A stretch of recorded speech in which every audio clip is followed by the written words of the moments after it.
Et nous accueillons à présent dans le studio de Déclic Benoît Fay, journaliste à la rédaction internationale et spécialiste de l'Afrique. Bonsoir Benoît. Nous accueillons également Jean-Jacques Lumumba. Bonsoir Monsieur Lumumba, Bonsoir ancien madame. banquier, lanceur d'alerte. C'est grâce aux documents que vous avez fait fuiter que la grande enquête Congo Hold-up a pu être menée. C'est une enquête qui accuse directement le clan Kabila, au pouvoir jusqu'il y a 3 ans en République démocratique du Congo, de corruption, de détournement de grande ampleur avec le concours de la banque BGFI, votre ancien employeur.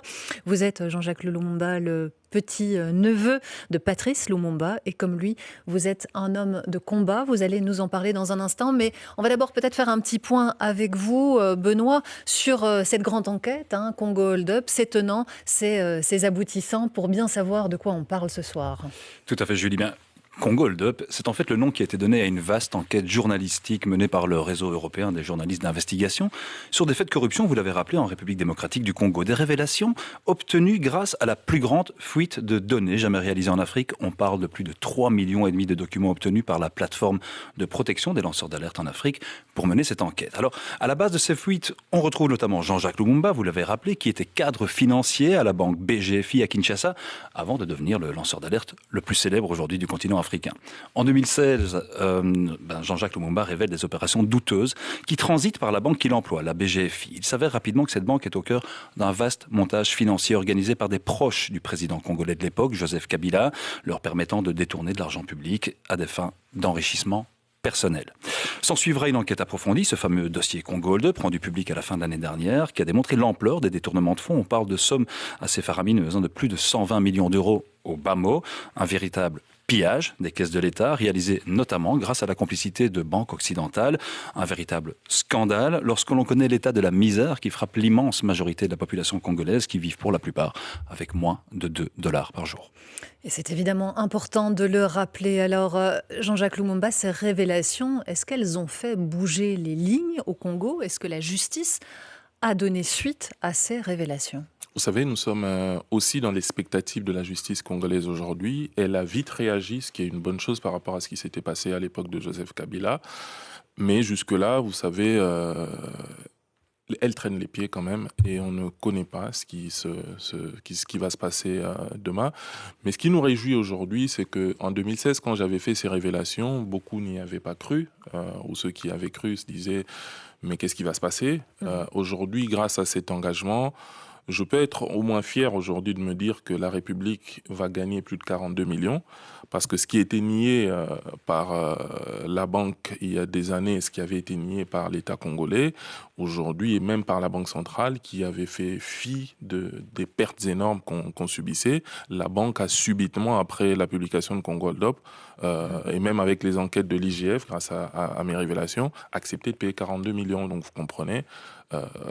Donc ça, c'est déjà une conséquence très concrète de l'enquête, mais il n'y a pas encore eu de condamnation à aucun niveau de pouvoir. Il n'y a pas encore eu de condamnation. Il y a des bonnes intentions, ce que nous pouvons louer, mais dans les faits, je crois qu'il y a encore beaucoup de choses qui laissent à désirer. Et cette justice a quand même à double vitesse, parce que vous savez, la société qui a été mise en cause aujourd'hui est en train de liquider. Donc vous comprenez que c'est peut-être une fuite en avant aussi pour pouvoir cacher pas mal de choses qui se sont passées. On parle au bas mot, comme l'a dit Benoît, d'une 120 millions, mais les dégâts collatéraux sont énormes. Il y a des enquêtes qui vous révèlent le détournement des péages à 530 millions d'euros. Il y a le détournement des fonds de la francophonie à 90 millions d'euros. Le frère de l'ancien président qui aurait bénéficié de près de 300 millions d'euros de frais de péage. Donc vous comprenez que quand vous faites la somme, on atteint le milliard avec cette population qui est extrêmement pauvre. Ça, c'est des choses sur lesquelles il faudrait veiller et pour lesquelles on continue à se battre et à mener des actions assez concrètes. Et samedi, on l'a annoncé à Genève. On va s'investir sur le plan judiciaire. Il y a des choses qui ont été déjà faites pour le moment. Quand vous dites on précise. C'est toute la coalition Congo n'est pas à vendre et tous les activistes qui luttent contre la corruption, PLAF et notre organisation UNIS et tant d'autres organisations dans ce cadre de la grande plateforme.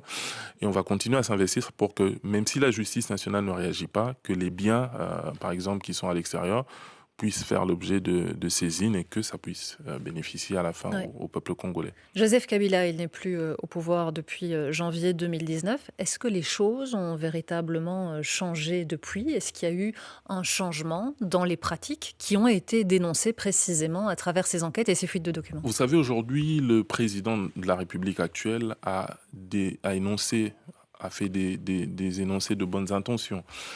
Il y a aujourd'hui l'inspection générale des finances qui essaye de faire quelque chose, même si aujourd'hui, vous savez, je suis quelqu'un qui parle avec sans détour.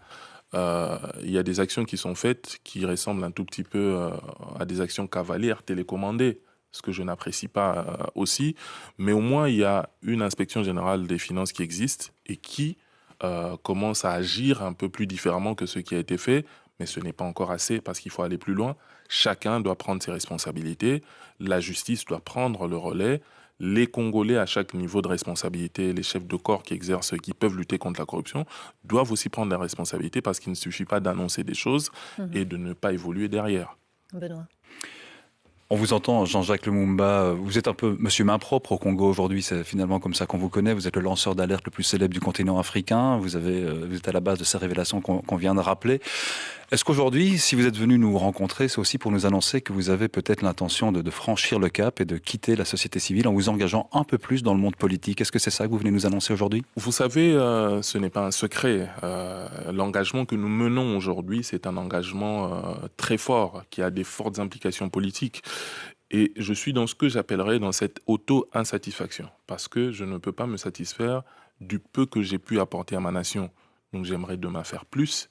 J'aimerais continuer à donner plus que je peux pour mon pays, que j'aime profondément. En vous engageant en politique? Et donc, si ça devrait passer par la politique, je ne refuserai pas ce destin. Mais je ne fais pas une grande annonce de la naissance d'un parti politique ou d'un grand mouvement politique, mais c'est d'un engagement fort qui tendra à avoir une vision un peu plus claire de ce que nous voulons faire de ce pays. Ce que vous nous dites en fin de compte, c'est que vous n'avez pas envie, vous, d'être une figure politique à vous tout seul, mais vous voulez plutôt lancer une forme de révolution culturelle dans le monde politique congolais.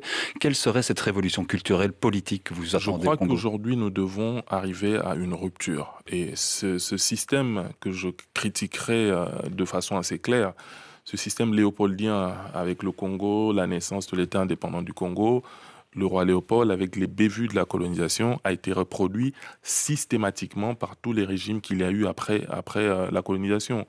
On a eu Mobutu, qui était un disciple de Lumumba, malheureusement, mais qui a voulu copier ce que le roi Léopold était, avec les mêmes bévues, et si pas pire que ce qui a été fait. Des hommes forts qui finissent par gérer tout le pays. Malheureusement, et aujourd'hui, il faut arriver à une révolution et une rupture, parce qu'aujourd'hui, on doit mettre l'éthique au centre de tout. Aujourd'hui, on ne peut plus faire de la politique pour des individus, mais pour des principes.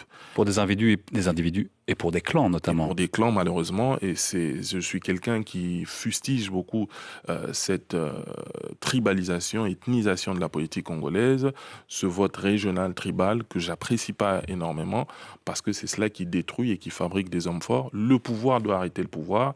Les idées doivent être construites pour savoir vers où on va mener le pays. Idéologiquement, vous vous situez où justement? Idéologiquement, je suis quelqu'un qui me situe dans le social libéral, c'est-à-dire dans la démocratie libérale, un peu ce qui ressemble au Parti démocrate américain.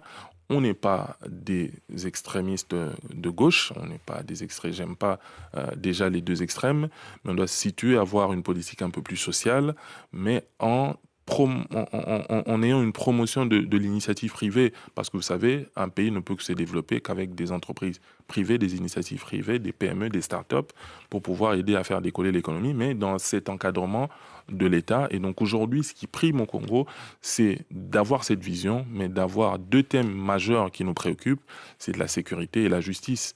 Pour moi, je pense qu'il faut une crédibilisation des institutions politiques par des élections et construire une crédibilité du pays par des acteurs qui soient réellement... Et une crédibilité de l'armée, donc. Élus, et une crédibilité de l'armée et de l'État qui n'existe pas, parce que vous savez, l'armée la police et la monnaie font défaut au Congo, donc ce qui fait que l'État n'existe quasiment plus. Il faut la reconstruire. Ces élections, elles sont prévues pour fin de l'année prochaine, hein, normalement. Les élections sont normalement prévues pour fin de l'année prochaine. On verra si elles ont lieu en temps et en heure. J'ai une dernière question pour vous, Jean-Jacques Lumumba. Est-ce que cette position que vous assumez aujourd'hui, les risques que vous avez pris en faisant fuiter des documents, ça vous expose à des menaces? On sait que on s'en est pris notamment à votre voiture récemment à Paris. Est-ce que vous pouvez nous dire un mot de ces menaces? Les menaces, j'en reçois tout le temps. Et vous savez, aujourd'hui, les gens comprennent un peu plus pourquoi est-ce que ma voiture a été incendiée.